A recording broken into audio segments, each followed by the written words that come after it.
जीवात्मा परमात्मा भिन्न होते हैं त्रैतवाद के अनुसार, अद्वैतवाद के अनुसार एक दूसरे का अंश होते हैं। लेकिन वो आपकी जो भी दार्शनिक सोच हो, लेकिन एक चीज तो है कि हम अर्थात हमारी आत्मा परमात्मा से जुड़ी हुई है। तो उसके बाद प्रश्न ये उठता है कि आखिर परमात्मा कौन है? और परमात्मा को भी लोगों ने भिन्न भिन्न दृष्टिकोणों से देखा है। कोई उसे अपना मित्र मानता है, कोई उसे एक अद्वितीय शक्ति मानता है, कोई उसे एक व्यक्ति में मूर्त रूप में देखने का प्रयास करता है, तो कोई उसको अपने हृदय में अभिभूत होकर के उसको देखने का प्रयास करता है।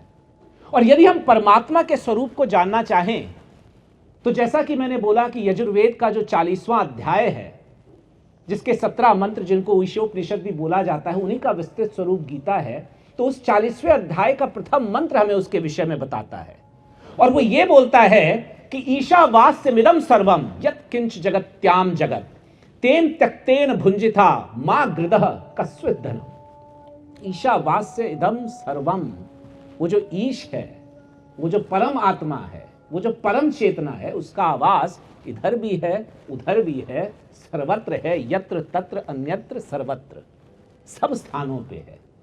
और यदि हम उस परम ईश्वर की बात करें तो उस परम ईश्वर को हम उसके 20 लक्षणों से समझ सकते हैं। वो जो परमात्मा है उसके 20 लक्षण हैं। वो सच्चिदानंद है, सच्चित और आनंद का स्वरूप।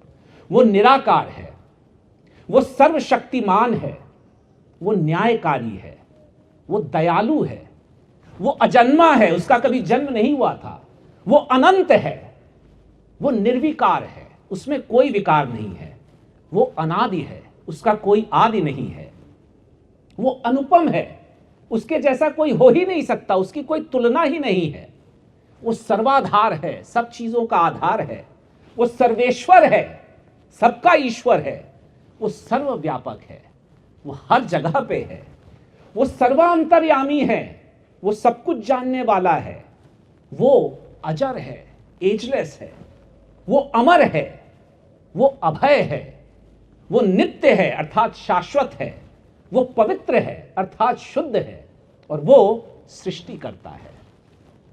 ये 20 गुण उस परमात्मा में है, ये 20 लक्षण उस परमात्मा को उसके संपूर्ण स्वरूप में दर्शाते हैं। और इन्हीं गुणों को लेकर के, इन्हीं में से एक गुण को लेकर के हम कभी उसे कुछ नाम दे देते हैं, दूसरे गुण को लेकर के हम कुछ नाम और दे देते हैं, परंतु ये हमेशा ध्यान रखिए कि वो परमात्मा मात्र एक है। जिस तरह से एक समुद्र के अंदर बहुत सारी नदियां चली जाती हैं, उसी तरह से उस परमात्मा तक पहुंचने के बहुत सारे मार्ग हैं, और बहुत सारे मार्गों से हो करके, लेकिन अंतोगत्वा वो नदियां समुद्र के अंदर ही, सागर के अंदर ही अंतर्निहित हो जाती हैं। उसी तरह से हम किसी भी मार्ग पे चलें, अंतोगत्वा हम उस परमात्मा तक पहुंच जाएंगे, यदि हमको उस परमात्मा के वास्तविक स्वरूप का पता हो।